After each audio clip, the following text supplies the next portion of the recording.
the prevention from our side, this is like a, it is not like a vaccine. It is only like a test to predict that this could be fake. So you are the physician, and you need to take the reaction, more or less. I just had an idea while you were talking about preventing disinformation. Can the power law be used? I just had an idea be used in preventing disinformation, like the higher end of the power law, where the users have less number of degrees, less number of connections, but higher quality. Yeah. Can that concept be used? Yeah, a very good question. Okay, you can use power law or any other feature.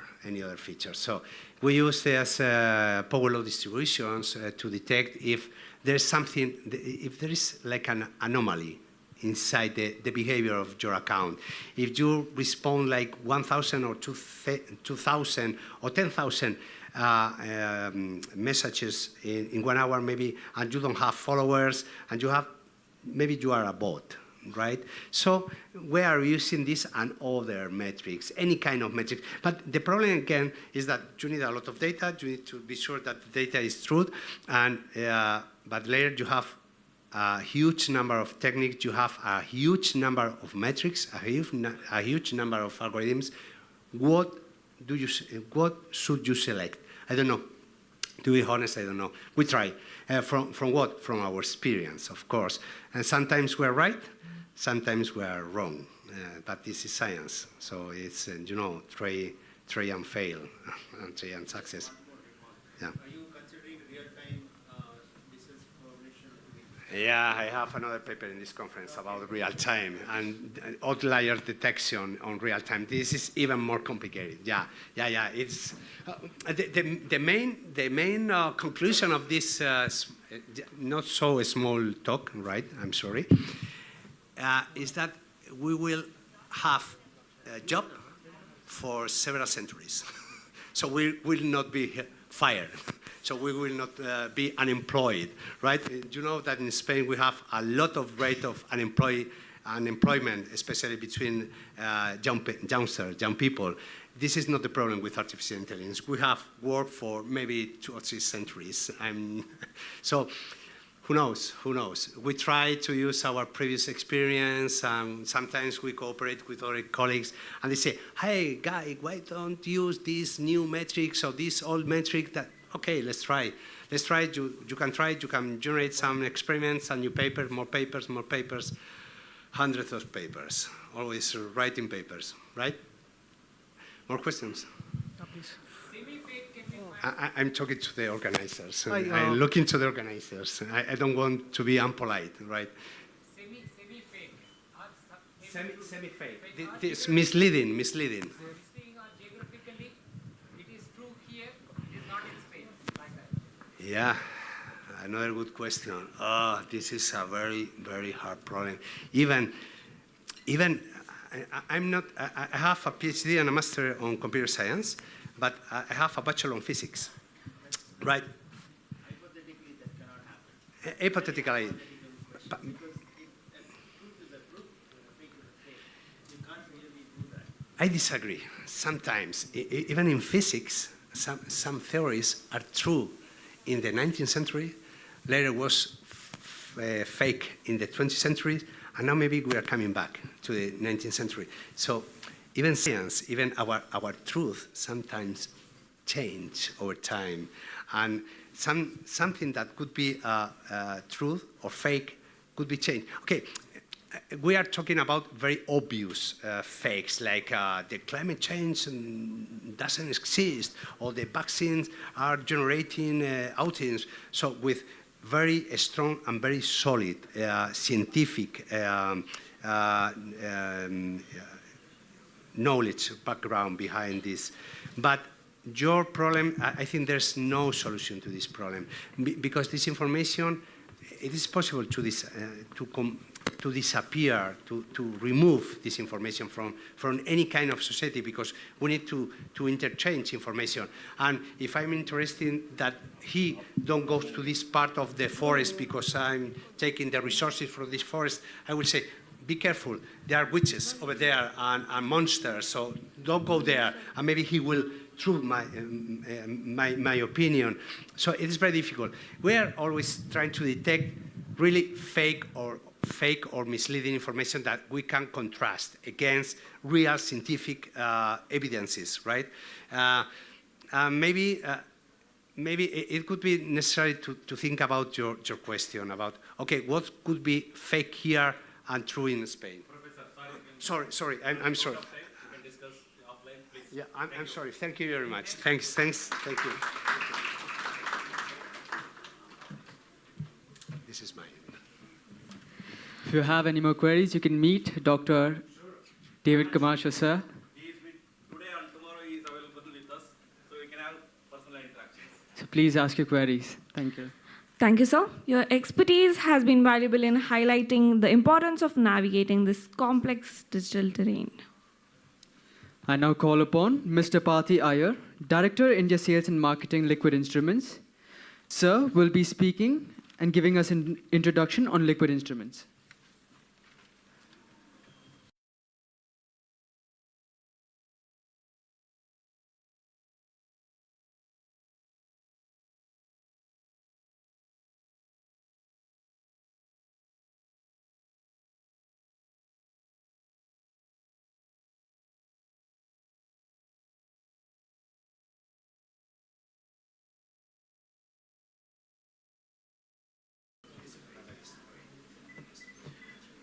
Yeah, after that excellent talk by Dr. David on artificial intelligence, we move to a slightly related but different topic on what liquid instruments is and how we can help you look at the undergraduate teaching labs.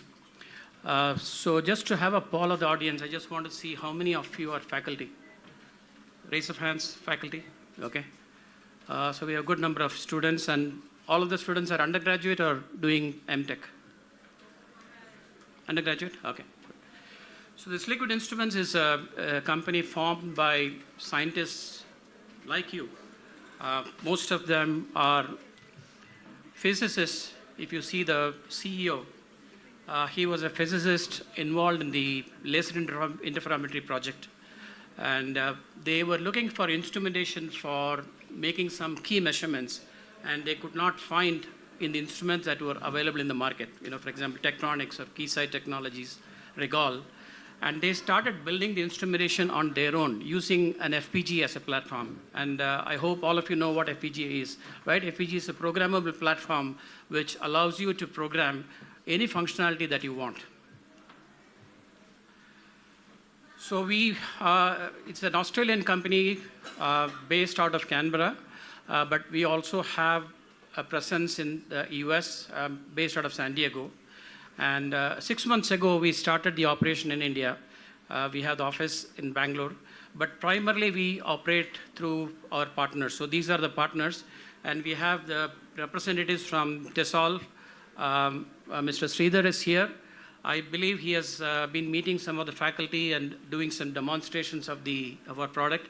And we have also displayed this product outside this hall. So please feel free to interact with them. Before we jump into what we give, I also wanted to share, since this is a forum of IEEE, Liquid Instruments India, we have signed an MOU with IEEE India operation, mainly to do joint programs. So we wanted to conduct programs of mutual interest in IEEE. As you know, some of you might be members. So we are planning to do some joint activities. We wanted to bring in technology speakers from our company, IEEE, and some of the leading industries whom we serve. We would bring in our equipments so that you have a hands-on view of the capabilities of those equipments. And as I will explain, these equipments are quite different from the instruments that you would have started using in your labs. We also want to promote IEEE membership. I understand IEEE is quite active in Niti Meenakshi. But anything to do with membership, please do get in touch with us. And then this joint programs also allows you access to the IEEE resources. We also have a global program with MathWorks, and I'm sure all of you using MATLAB, right? Anyone not using MATLAB? Good. So we have a global tie-up with MathWorks. So we have kind of integrated our instruments with the MathWorks portfolio. To give you an example, let's say you are doing some hardware design, right? And you use modeling with Simulink. Now what happens next? You need to have hardware implementation, right? So what do you typically do? You download that code into a Xilinx platform. And that's exactly what we provide with our instrumentation. So you get a box, we call it Moku box, which has an FPGA on board, which part of which is giving you instrumentation functionality. For example, you have an oscilloscope, you have a function generator, you have a frequency response analyzer. But part of the FPGA we are leaving open for you. So as you use the Simulink, you can download that code, VHDL code, into the FPGA on board the machine. Right? So that's the collaboration that we have with MathWorks. So in terms of what we have, we primarily have 3 products. We call it MokuGo, which is primarily targeted for teaching labs. Right? We have Moku Lab and Moku Pro, which are meant for research. And we have displayed MokuGo just outside this hall. So feel free to interact with our people and get a hands-on demo. If you look at your undergraduate syllabus, what we have done is we have looked at the labs that you do in each year, right? And we have looked at, to do those labs, what instruments are required, right? We have kind of mapped what instruments you need for each year. And if you see, there are repeat of those instruments in each year. For example, if you have waveform generator, you need it for year 1, year 2, and year 3, right? What we have given is multiple functionality in just one box. So on the fly, you can program that box to be functioning as an oscilloscope. So you connect your inputs, it digitizes and shows you the waveform, right? You want it as a function generator, on the fly, you can program the instrument. It will take your inputs and give you the modulated signal, as an example, right? Or if you want to analyze the frequency response, you use the same box. On the fly, you change the characteristics of that box. So it gives you a lot of flexibility. For people who are wanting to do programming, we are also coming out with this cloud compile, which is a standard option. The way it works is you upload your VHDL code into the cloud. We give you a space, and then from the cloud, it downloads the algorithm, the code, onto the instrument, which is MokuGo here. Right? So you develop, test, and validate. So like I said, this has multi-instrument capability on the fly for R&D customers as well as industry. Right? Some more examples of our engagement with the US Air Force and university in China. If you visit our website, we have a lot of material for both students and faculty. If you want to look at teaching side of it, there is a lot of material on how to implement that experiment in the lab using our instrument, of course. If you are into research, you can use our higher-end product called the Moku Lab or Moku Pro. A lot of material, again, on, for example, if you're doing photonic research, there is tons and tons of material which you can use to leverage your activity in research. Similarly, some of our customers who are in both research and industry, they have published papers and they are referred to the instruments that they have bought from us. There's a YouTube channel. I encourage you to look at the YouTube channel. And finally, I want to conclude that as Liquid Instruments, we are, of course, a company dealing with test and measurement instruments, but we feel we are a bit different from the other vendors because we would like to engage with you. This I'm addressing the faculty and the management of the college. We would like to engage with you as a partner and not as a seller. We don't want to get into a buyer-seller kind of arrangement. We want to engage with you, look at your curriculum. We want to participate in the syllabus discussions because we carry the technology with us. We would like to sponsor seminars like this. We would also like to bring in speakers from our company, maybe IEEE, and some of the industries whom we are serving, right? I also go for guest lectures, so that's an option which we are throwing open to this college. Feel free to take our help to do industry-based guest lectures. So this guest lecture will not be a marketing pitch. This will be a talk on, for example, how wireless industry is emerging in India. What are the opportunities for students? What topics students should be learning? What are the new trends? What are the new investments? That kind of a pitch. So these are some of the information that I wanted to share. I know timing is short. There's one more presenter after this. Thanks for your time. Thank you.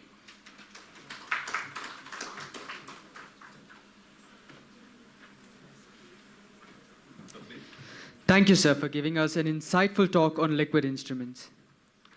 To foster a bridge between academia and industry to ultimately narrow the gap between theoretical and practical knowledge, I'm delighted to announce a panel discussion on career in ethical hacking and penetration testing. I would now like to introduce the esteemed panelists.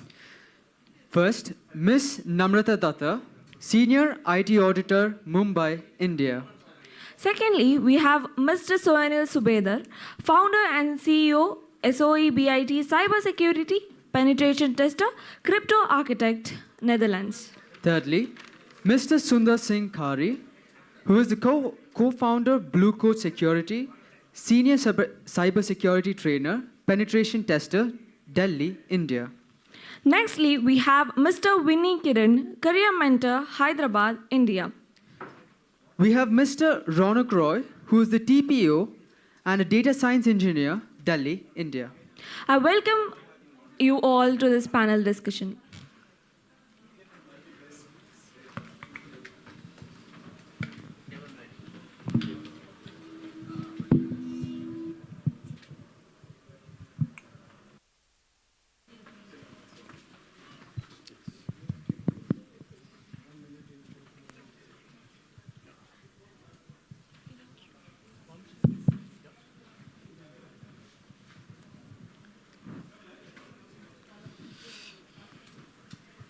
Okay, good afternoon, everybody. Just now, one of the girl, asked a question about, power law, right? So when I see when I heard that question, I understood that, students here are trying to safeguard so many things, right? Wanted to safeguard so many things and, with this innovative thinking. So I really appreciate kind of questions. So similarly, we are going to discuss the career as ethical hacker and penetration tester. So this is related to cybersecurity, and we are going to discuss have a very interesting discussion.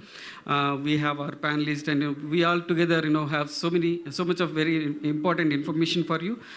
Before we go ahead, I just wanted to explain about the difference between ethical hacker and the penetration tester.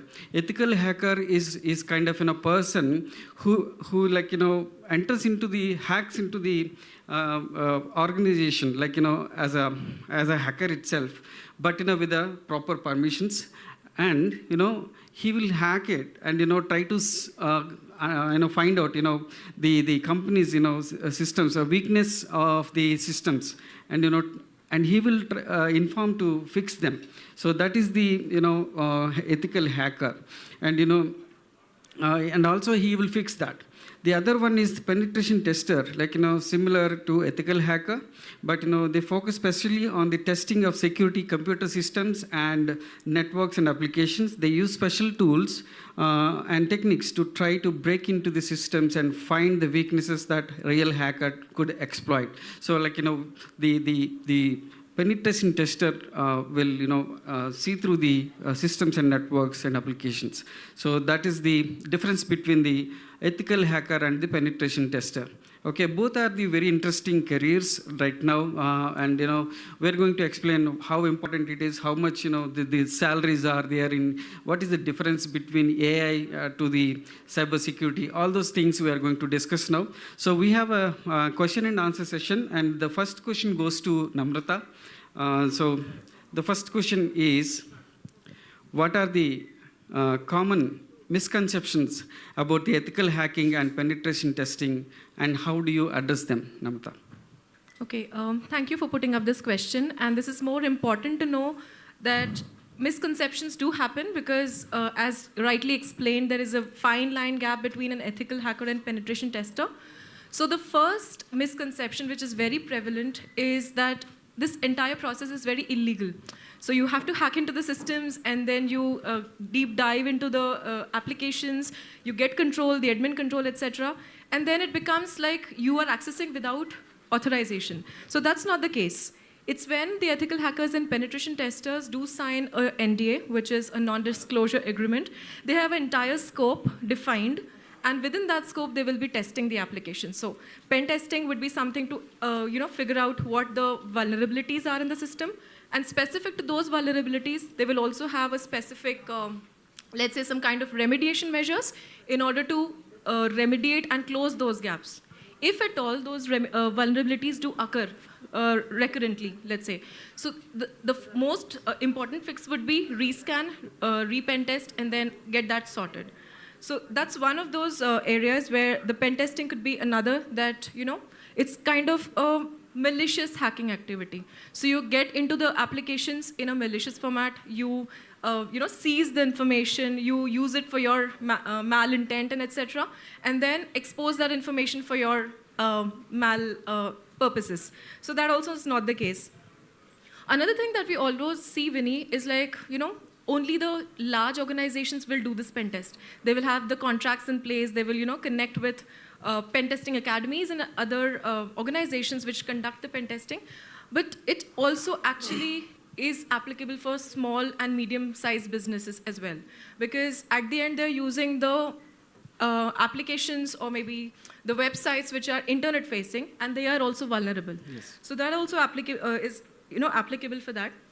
Another thing that we also know that, when we say that we have contracted so-and-so organization and given the pen testing contract, pen testing is done. I mean, my entire application base is safe now. That is a misconception, a big, big miss, because nothing is 100% secure. And once we say that, cybersecurity, everything, pen testing and other such activities which we do will ensure 100% compliance and stuff. So that is not the case. There is always a miss, and it's an ever-evolving scenario. So this pen testing has to be conducted on a regular frequency, and that frequency could be dependent on the organization, the type of the data that they're holding, how critical the data it is, and whether or not they are holding any kind of national security data. So yeah. Okay, thank you, Namrata. So, and then the next question goes to Sunil. Would you like to add anything on the same question? No, thank you. Okay, so the next question goes to Sundar. So, what are some of the biggest challenges and limitations you face as an ethical hacker and penetration tester, and how do you overcome them? Okay, right. Thank you, Mr. Vinny. And as a penetration tester, like ethical hacking or penetration testing is actually a process of exploiting the systems with permission, right? So, like if you don't understand the underlying infrastructure, for instance, if I ask you, like how someone like an unauthorized person or an intruder can enter this conference room, then someone who's trying to enter must have very good idea about this conference room. Like he must have idea what are different doors are there, if there is any window that can be used, to get unauthorized access to this conference. So the biggest challenge is, like the environment nowadays, they are very complex and they are very diverse actually. Like if you talk about an ethical hacker, as an ethical hacker, you must not only have idea about the networks, you must have idea about the systems also, right? You must have idea about the web application also. Those are actually running on the top of that operating system. So it's very diverse field. So first of all, you must understand all these underlying technologies, right? This is the biggest challenge. And someone could be a master in networks, like my background is network. I started my career as a Microsoft instructor. And then after almost more than 3 years working with Microsoft, I started my career in cybersecurity. So I realized that everyone is talking about cybersecurity. So like network knowledge is very important. System knowledge is also very important, because till you don't know what type of network protocols are actually used, how you can exploit them, how you can hack them. So first of all, if you want to hack a website, you must have idea about what underlying technologies are being used. Like a website is running on the top of an operating system. A web application is running there. So you must have idea about how the web application works. So you must learn web application also. It's being accessed over the network. So network knowledge is also very important. You must have idea about network, different types of network protocols like DNS, like how you can perform domain name spoofing if you don't have idea how the DNS works. So you must have solid understanding about network also. So you may be master in one technology, but as an ethical hacker, you must be familiar with everything. Like you must have idea about web apps, you must learn coding also, right? Network, solid understanding about network also is very important. And about So the you must- limitations? Yeah. Limitations. So the limitations are, these are actually limitations. This is what I talked about. Like, sometimes you feel like you are good in networks, but yeah, you might not be very good, in web apps actually. So there are some limitations here. In that way, you can say that no one can be master in each and every technology, right? So to overcome these problems, like what we can do, we can actually, go through different forums also. We must actually learn the basics of system administration. Basics of programming also is needed. It's an add-on actually. We must learn network basics also. We must learn about system administration like Linux and Windows administration. So this is very important. We have to touch each and every aspect of. And there is the a infrastructure. misconception that, okay, if I become a hacker, I can hack anything. So Yeah, that, that's- how do you say on that? Yeah, it's a misconception actually. Like I can explain it with an example. Like in my previous organization, like there was a walk-in actually. So a lady came, with her son, and her son was actually 12th pass student actually. So his parents actually, they want him to go with graduation, but he was, interested in ethical hacking. He was saying that I don't want to do graduation, I just want to go with ethical hacking. So she was very much concerned, like this boy is trying to learn ethical hacking and it's actually illegal. So police will just, you might put in jail actually because of the activities are very. So I explained these things, like, it's not always, bad or illegal to hack. You can opt it as a career also. Okay, so I convinced her, and then that boy actually, he attended Certified Ethical Hacker, and there is next level to Certified Ethical Hacker, which is ECSA, Certified Security Analyst, right? And after 2 years, I got a message from that lady that, sir, thank you so much. Your student, won Hackathon 2017, and Prime Minister Modi awarded him That's actually. really appreciate. So she was very proud, and I was also very proud. So sometimes it's misconception actually. It's not always bad, doing these things. Yeah, but yeah, you may start with the bad things, hacking your neighbor's Wi-Fi. Yeah, got you. So, Okay. so then let us go to the third question. Again, to Namrata and Sunil together. How do you stay up to date to the latest developments in the field of ethical hacking and penetration testing? And what resources do you find most useful? Okay, I'll go first. So for ethical hacking, it's like you can actually refer online forums, all the training materials which are available, maybe some YouTube videos, and the best is to have classroom sessions which the trainers would impart knowledge on, and live labs, like the labs in which you can actually try your hands on the sessions of pen testing. And specifically, the other areas could be GitHub. There could be some other forums where you can actually go. So there are multiple list of such websites. I think anyone, if you want, we can connect directly individually so that you cannot share those kind of links where you can go through and have a look at. Yeah. Over to Sunil. Yeah, to add on it. Hello. Yeah, to add on it, as mentioned already here in the morning, there are some free labs and free sites also available. But there is also opportunities to buy a lot of enterprise vendors such as Microsoft, Google, Amazon. You are able to create an account and go through all those. All are free. Yeah, only if you want to do your certification, you need to pay for that. But those are availabilities and possibility. But to add on it, on Sundar's message about ethical hacking, pen testing, in-depth knowledge is required. As an example, in a website, yeah, we see the website. I know everything about the HTML or Java or any platform, but behind that there is a database. So also having knowledge about Oracle, MySQL, any kind of database is also one of the requirements of MIST. So that will give you more enhance and go in depth. Another part is also what's important is to go and have interest in what hackers are self doing. You don't need to do it, but by reading the forums, news, what's going on, you should be able to see a pattern where you are able to see this kind of hack activity that has been taken. If you are curious enough to know how and what they are doing, you should be able to increase your knowledge also.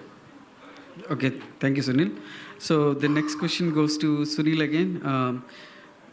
Due to ChatGPT, AI, ML, what will be the impact on roles as ethical hackers and penetration testers? Yeah, also those part has been mentioned. There was in one of the sessions about ChatGPT.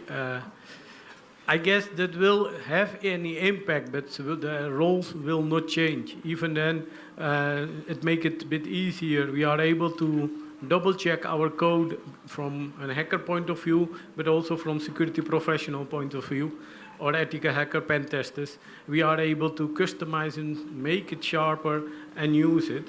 So that can be one of the parts.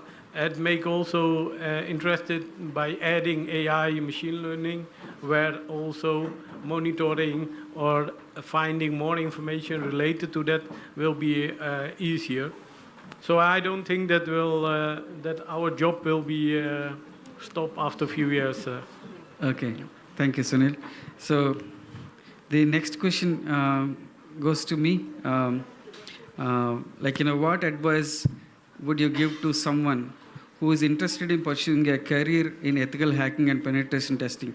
So this question for me again, as a career mentor, I would like to explain a few things, choosing the career. So most of our Indian students has, confusion between, should I take AI or should I take cybersecurity? These are the kind of two choices are there. They left everything aside, but in between these two things are going on. Now, if you think about the AI, the jobs are still to come. It's not started at all, right?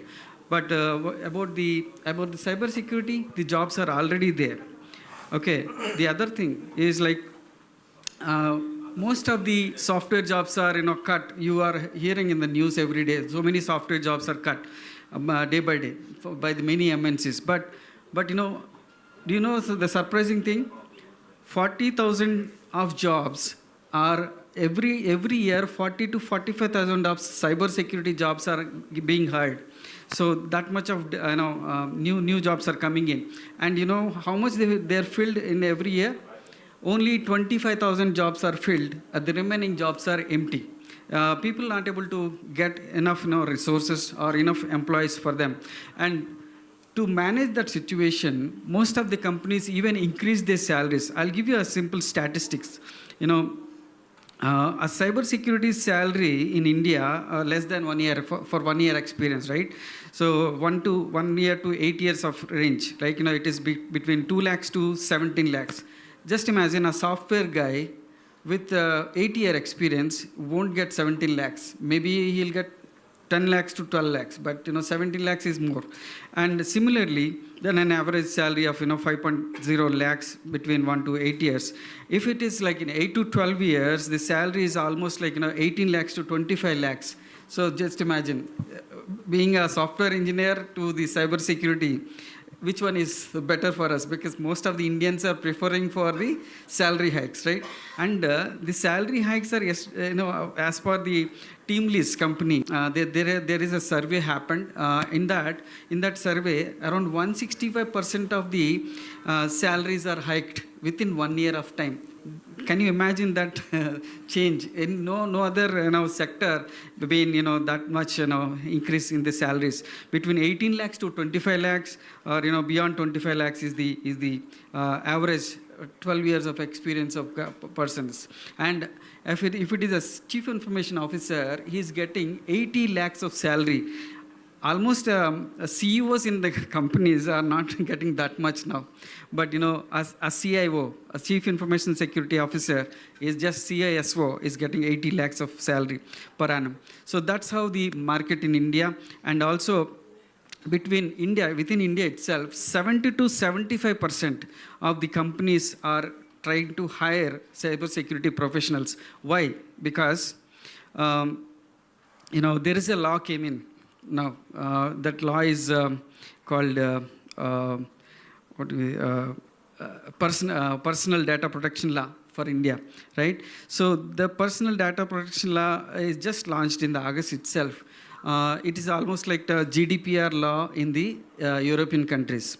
So in that, we have so many personal Identifiable information. Personal identify.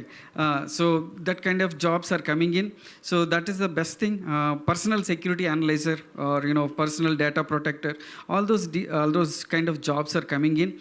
And in the USA itself, right now around 337,000 jobs are open. Can you imagine? Everybody trying to go to USA, but they are not finding jobs. You heard in the news every day. But 377,000 jobs are not hired, are empty at this moment, as on today. This data is from June 2023. Just imagine, if you learn at least a cybersecurity certification, that will give you enough jobs for you, even if you go to any other country. Again, I'll give you a small brief about the countries which we referred. USA need 377,000 jobs. Canada need 25,000 jobs. Brazil need 441,000 jobs. Australia 25,000 jobs. India need 45,000 jobs. Netherlands 22,000. Mexico 260,000 jobs. So that is about the job opportunities in the entire world right now. So again, there are two things again. With the certification is one kind of salary. Without certification, another kind of salary. Just, I'll give you an example in India itself. A cybersecurity person with 10 years experience getting, with certificate, without certificate, he may get up to 27 lakhs. But with the certification, he will get up to 47 lakhs. That is the per annum salary, I'm telling. So that's how a large difference between certification. So you all can plan about the certification well. Now, they're coming about the computer science, cybersecurity and the AI. Again, as Sunil mentioned, it's like, AI won't replace cybersecurity. Why? Because AI has a limitation where, it can only occupy the repeated things. Because I'm an automation head in one of the MNC. I know what all the automation will do. So in this scenario, the cybersecurity thing is a kind of, it's not a repeated thing. A thief will think differently tomorrow, right? So every time a hacker will think differently tomorrow. So you have to use your human brain only. You cannot feed that to AI. So that's how AI may not be overtaking the cybersecurity jobs. And about the demand, as I told you in the starting itself, more than 80% of the professionals or the IT field people suggesting cybersecurity is the good option. For next 30 years, we can give a guarantee that lot many jobs will be there. So that is about the cybersecurity. And coming to the beginners, as you all students here, what are the jobs you can opt for in the cybersecurity? Cybersecurity is like the basic jobs: cybersecurity analyst, cybersecurity specialist, digital forensic investigator, IT auditor like Namrata doing, and penetration tester like Sonil and Sundar is doing. So something like that. They already did that, and they are now become more more experts in this field. So that's how the thing you can do. And what should I do right now as a student? What is the next option for you if you wanted to learn this? What are the things you need to learn? Java, JavaScript, Python, SQL, PHP, PowerShell, and C. Everybody knows these languages very well. So if you already know that, you can definitely opt for the cybersecurity jobs. And the fastest growing skill also the application development security only. And is the cybersecurity work from home? Because Indian people like to hear about the work from home more. And cybersecurity is obviously the work from home job more than the office work. So, finally, before I close on the communication, on this information, there is IIT Madras is giving a certification called Certified Cyber Warriors. You can opt for that. And also, as our team, we are from Sobit company. We are working. Sobit company in connection with Rochester, we are giving certifications courses. We are already doing the certification courses and the certifications by Rochester certified RCCE, Rochester certified cybersecurity engineer and IoT engineer, red and blue penetration tester, and cyber threat intelligence analyst. All those certifications we have in our panel. So that's it from me, guys.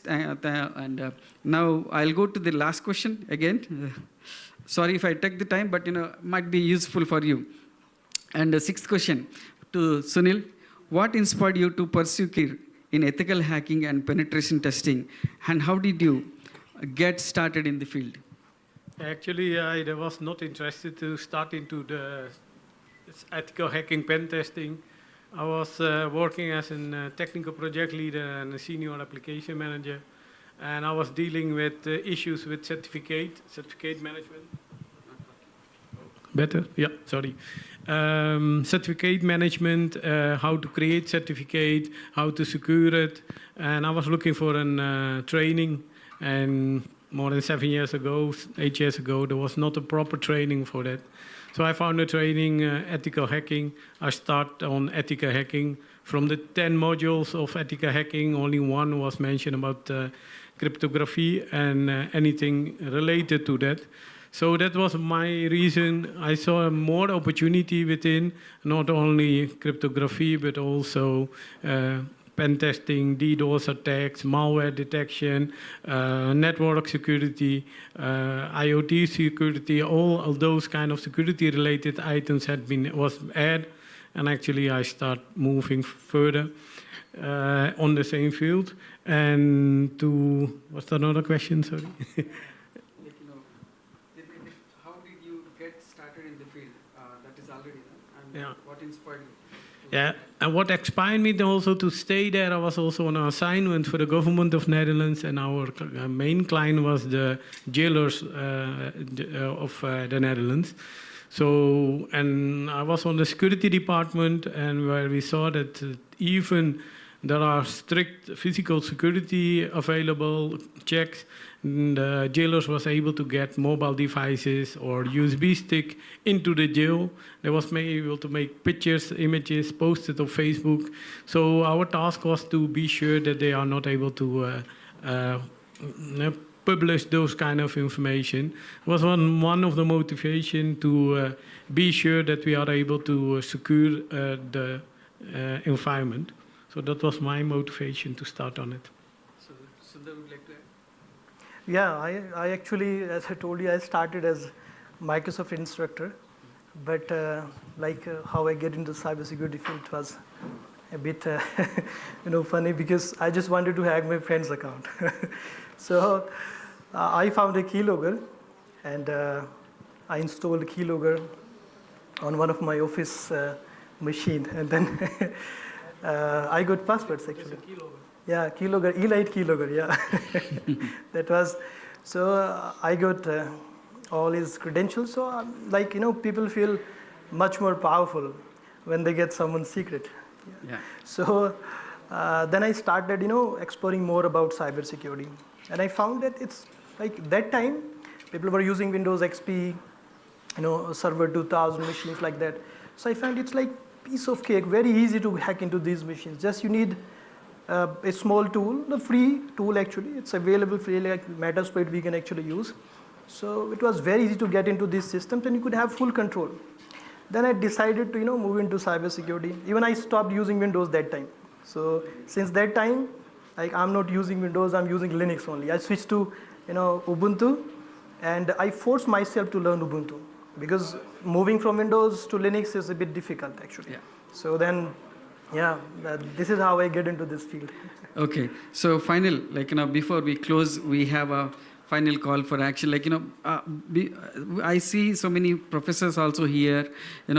There is no age for the learning, right? So you maybe also try for the cybersecurity related, as a trainers, right? That would be a best career for you also. And as a final call, I wanted to give you one tagline, Indian Army safeguarding our borders, right? And can we take up similar task as a cybersecurity professional to safeguard our country? Is it? Right. Thank you all. And anybody would like to? Thanks, and Vinny. before that, again, Sunil wanted to speak. My final call will be pursue your dreams. If you really want to become a pen tester or ethical hacker or move into the cybersecurity field, it's a huge field. There are plenty of opportunities, but you need to have the mentality of keep learning and be curious on it. Then you should be able to survive in this field. For me, it will be like all the tech geeks are mostly guys, so girls come up. It's like more when we talk about people in industries to strengthen the backbone. We encourage more women here in the cybersecurity field. So yeah. Yeah, that's. I would also recommend actually all these girls to join cybersecurity for women actually. So I know one girl. I found her on LinkedIn. So she was from medical background, and I saw she started learning Python, and then after 1 year or two, I was just checking the progress there. So now she is working as a bug hunter actually. So a bug hunter, what they do, they actually find the vulnerabilities, the loopholes in different applications, like different companies, Microsoft, Google, Facebook. They invite security researchers and independent hackers to come and hack their application in a control environment. So she found vulnerability in Google also, in Facebook, Paytm. I saw a lot of actually achievements, and she's getting paid for that also. She's getting bounty from these different organizations actually. So yeah, I would suggest that you try harder. You all should try harder. And it's not just for money, because the motivation could be different. For me, the motivation is sometimes when I teach some antivirus systems, for instance, like endpoint protection training also I deliver.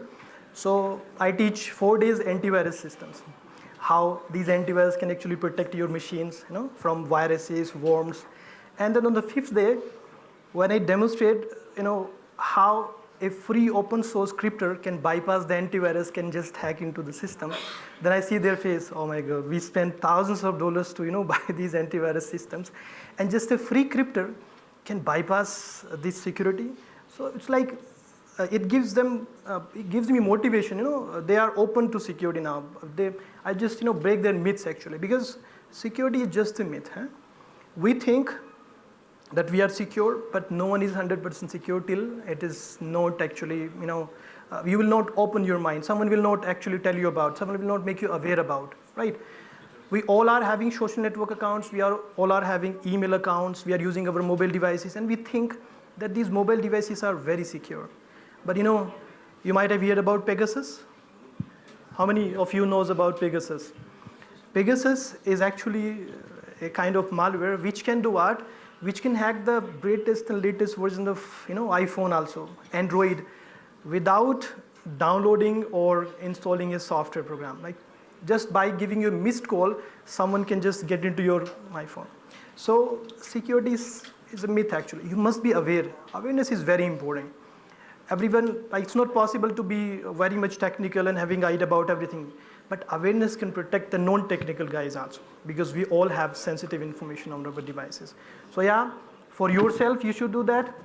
for your country also. Like I was delivering training in Abu Dhabi, and there were several students from different countries, from Saudi, from Abu Dhabi, and they were girls actually. So like I was asking why you want to join this training program, why you are here actually. Someone says I want to get a good salary because a very good future in cybersecurity, you know, and yeah, cybersecurity professionals definitely get paid higher than other profiles. But one of the girl actually, if she was from Saudi, she said just I want to protect my nation because it's now a cyber war, right? So it's a cyber warfare. Different countries, they have different APT groups actually, and they are using it for not only for like commercial purpose, they are trying to get secret from other countries also. Yeah. So we also need cybersecurity.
And definitely it rings a bell because in most of the organizations we see a disparity because mechanical, civil, myself I'm an electrical engineer by the way, and I got into this field of cybersecurity auditing. So it seems as if that we are under opportunists, like we are not getting the most out of it.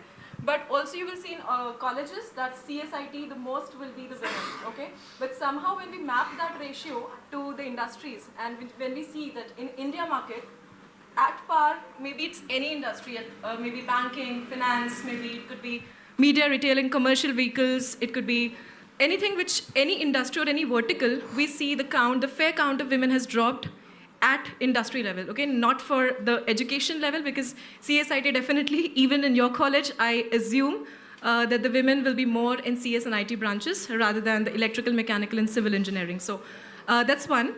Second is, I've been to different countries auditing for different departments, and I could figure out that, especially in Germany, there's a culture that they will be looked down upon that the women who are married and have kids are allowed to work. So it's a more male predominant state, and when you see the leadership there, the leadership are more male dominant. So in any kind of leadership meetings when we have in a closed conference or closed room conferences, we see that only out of the entire bunch, we have hardly 4 or 5 women who are at real peak heights, you know, touching and leading different departments at a very global level.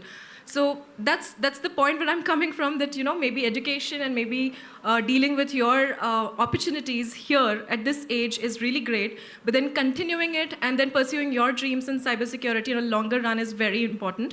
And that's why we run such kind of campaigns and such kind of departments where, you know, empowering and women in empowerment, those kind of in cybersecurity as well. So that was the whole point. Nothing to, you know, compare and put up any disparity between genders. Yeah. Okay, before we close, any questions from you guys? Sir, one question. We talk about cybersecurity, we talk about ethical hacking, two opposite words. No. Under cybersecurity, ethical hacking and penetration testing, we discussed. Hacking, if you say, people definitely take it in a different Wrong way, yeah. As sir told, it is cyber war. War in the sense we are trying to see what the other people are doing. We try to hack it, of course. Fine. So, two different opposite. But there is a word called ethical before the hack. Yeah, so. But still. Yeah. Yeah, still, sir, because let me add something. Yeah, sorry. Because the thing is, if police doesn't know what are different ways to steal, they might not actually have better protection against that. So that's why we must think like a hacker to defend against them, right? We must have that mindset actually. So that's why, although it's also illegal, but we say ethical. But yeah, it's necessary because we cannot, if it is closed source, for instance, like people sometimes consider that open source softwares are less secure than closed source softwares. Why? Because closed source, no one has access to them. But in that case, there is one more problem. If you have the closed source software, the good guys like security researchers around the world, they will not be able to validate. They will not be able to test how secure it is actually, because it is then limited to that particular organization. You are dependent on the organization, how good people they are actually hiring. So if it is open source and it's available to everyone, then anyone can actually test and validate the security of that software. Similarly, if we act like a hacker, we actually try to hack the systems or networks in a controlled environment, yeah, definitely, we can help the organization. So it is to help the organization because we are doing it with permission actually. But again, yeah, there are risks. As a penetration tester, we already, inform our client that there are risks related to that. If you are allowing us to run pen test in their live environment, then their systems may crash. Their services might be unavailable for that time. So they must be aware about the risk also. So yeah, it's important to hack to protect. Because you are telling that there are some courses with respect to the ethical hacking courses. No, we need to tell the students that there is something which you have to learn, hacking also. Okay. That way, that is the reason I just wanted to understand how we can make them understand that cyber security, not only security, but at the same time, defeat it also you should learn. Yeah, because we are learning to defeat but actually. I guess that is one of the points. In each training you will get also the mitigation. If you are hacked, how are you able to prevent? So only giving training how to hack is not the way how it should be. Because we need, actually I grew up in the Netherlands, but we look at the Bollywood movies. And one of the part may be known for most of you, the police was always late. If the crime has begun, the police was always late. Just we try to be aware about on security level, and not that the hacker will be always first and we are coming in late as security professional. So that is one. And the last point about the cyber warfare. Nowadays days, not only that you will use the gun and the cyber part is also in each war, Ukraine, Russia war, a lot of news is going on that they are also trying to hack, stand malicious. That is maybe easier and cheaper to do it for organizations and countries to do it. So that is the main reason they are doing. Currently, to add and to finalize for this, from my point of view, currently I'm working on an assignment for the Dutch army, where I am working as a cryptography specialist, where I am advising how we should be able to encrypt the data. Of course, when you send from A to B, your data will be encrypted. But how are we able to encrypt those data what has the label as top secret? That is not the simplest label, because that is related to the nation. And those same kind of approach and the same kind of way of working applied for Indian governments. Just to add. I'd also like to add one tangent to it. As you mentioned, cybersecurity and ethical hacking, these are two different 180-degree shift. That's kind of not the concept, because let's say, for example, you are planning a window and you want to secure that so that, theft or loss of your tangible substances don't fall out of the window. So what do? You do a risk assessment, like what all things can be pushed out of the window. You put a grill and you see that, okay, it's not helping me because small materials like phone or something else can be pushed out of the window. Then you make the security more, the controls more effective. You put a mesh. But in that case, what's happening is, this is kind of an ethical mindset, yeah? So you're securing it at the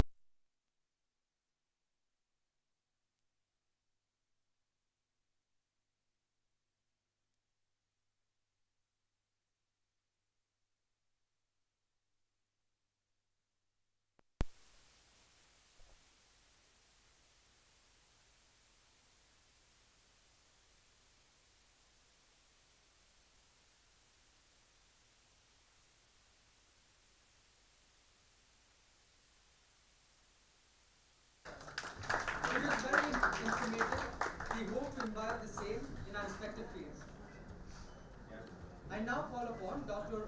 Ramchandra AC to render the gift of appreciation to our panel members.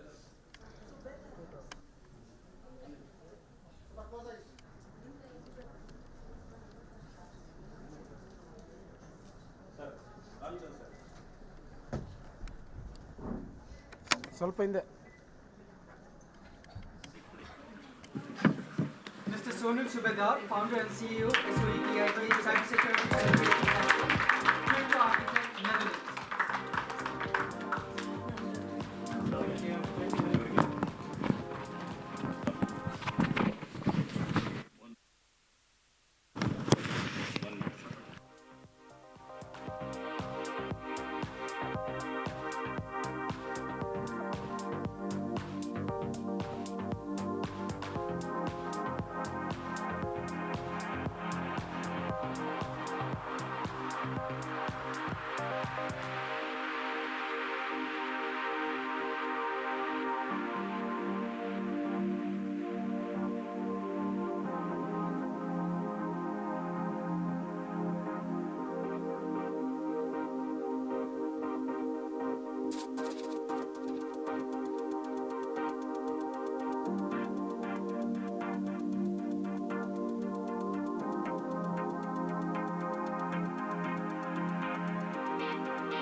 Senior ID Auditor, Mumbai, India.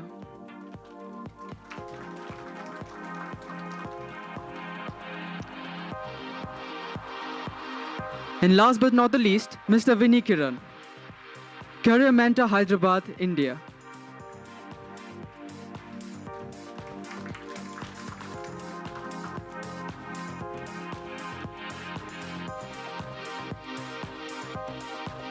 We also appreciate Sir for guiding us in this panel discussion.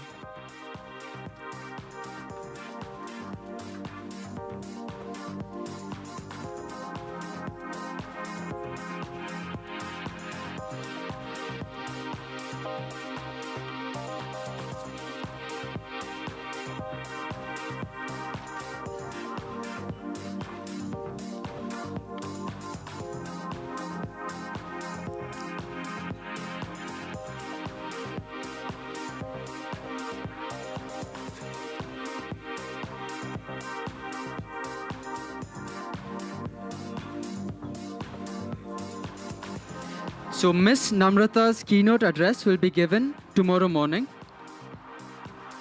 Dear participants, we hope you enjoyed the conference so far. We're excited to inform you about the presentation venue for the upcoming sessions. For specific presentation times and more details, please refer to the conference program or schedule available in the notice board. For any assistance or questions, please feel free to contact respective session coordinators. Your participation in the networking lunch will enrich the overall conference experience and contribute to building a stronger and vibrant community of scholars and professionals. We look forward to your presence and the opportunity to connect over a delightful meal. Thank you for being an integral part of NMITCON 2023. Participants, the session will start at 2 p.m. I repeat, the sessions will start at 2 p.m. Your session coordinators will guide you, so please be at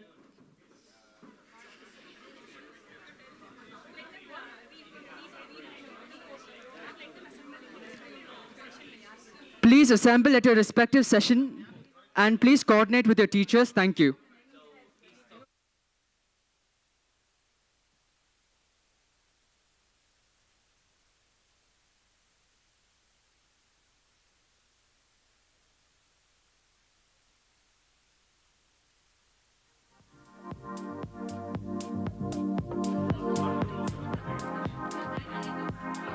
I repeat, please report to your sessions.